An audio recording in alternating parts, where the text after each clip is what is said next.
We begin this hour with a former Marine who was detained at a psychiatric ward for his Facebook post. Today, a judge ordered the release of 26-year-old Brandon Raub.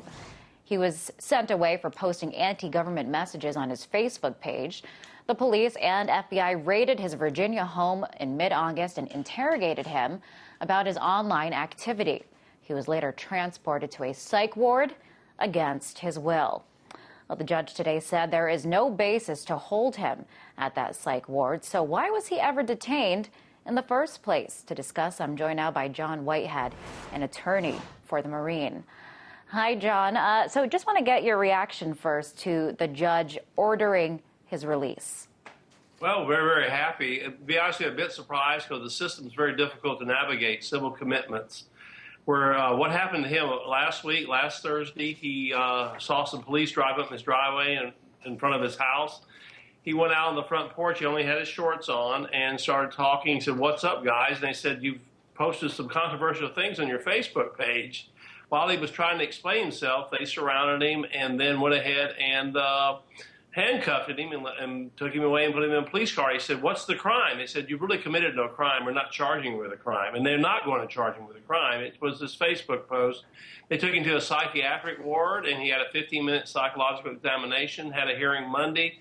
And the special justice, who's a lawyer, ruled that he needed another 30 days to be in the hospital for evaluation. And so we appealed that, and a judge today, a circuit judge, ruled that there was really no factual basis, as you said, to keep him in a psychiatric ward. What happened was he was playing a game on Facebook, essentially, a private grouping, his brother and his sister, and they were quoting song lyrics from a group called Swollen Members. I've never listened to the group. I read the lyrics. Some of them are, could be considered violent lyrics, but, you know, the Beatles had violent lyrics, too, and the Rolling Stones, so, in my day. But anyway, so that was the basis, his free speech.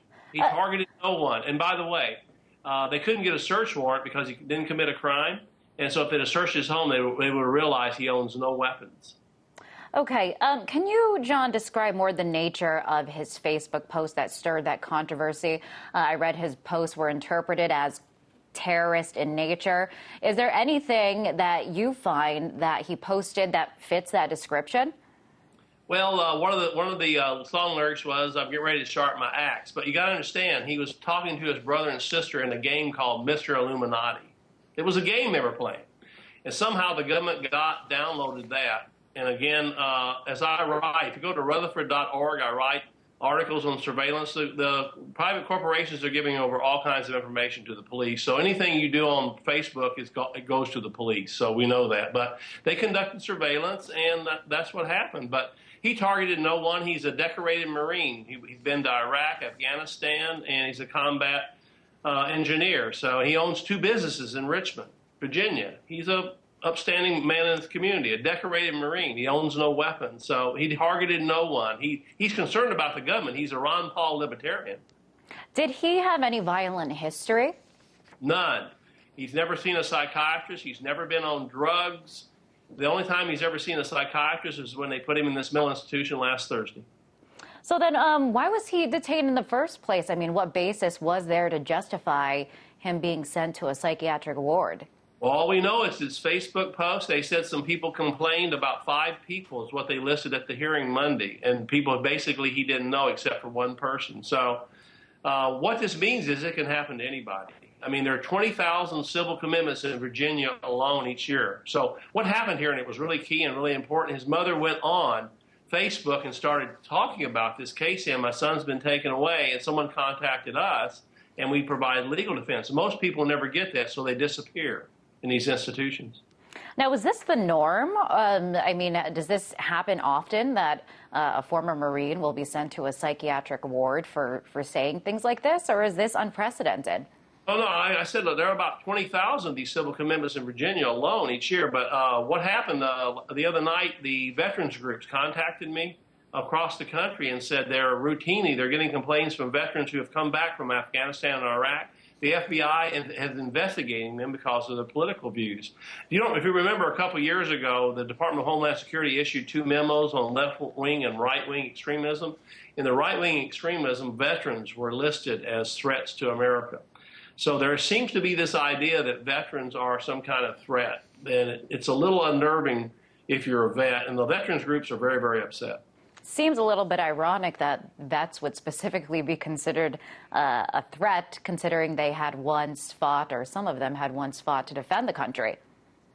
Yeah, and here's the point. I've been handling constitutional cases for 40 years. I've said this is the first one that gives me the creeps. They did not charge the man with a crime. They just picked him up, arrested him, and took him away. No crime. I know that you had said before that this is an attack on his First Amendment rights.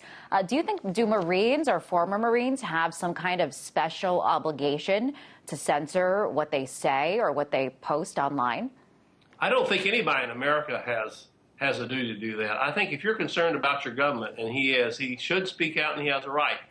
The thing is, people like this stick out because most Americans don't do it. They're too busy watching sporting events or whatever they're doing. This guy here is concerned with this country, and he's speaking out, and that got him in trouble. But again, I asked the question, is this America? Do we still have First Amendment rights? Yes. A judge today said we do. Okay. John, what is next for your client there?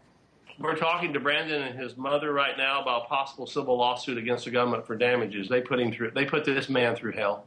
All right. Thank you so much for coming on the show and telling us all about this really interesting case. That was attorney John Whitehead.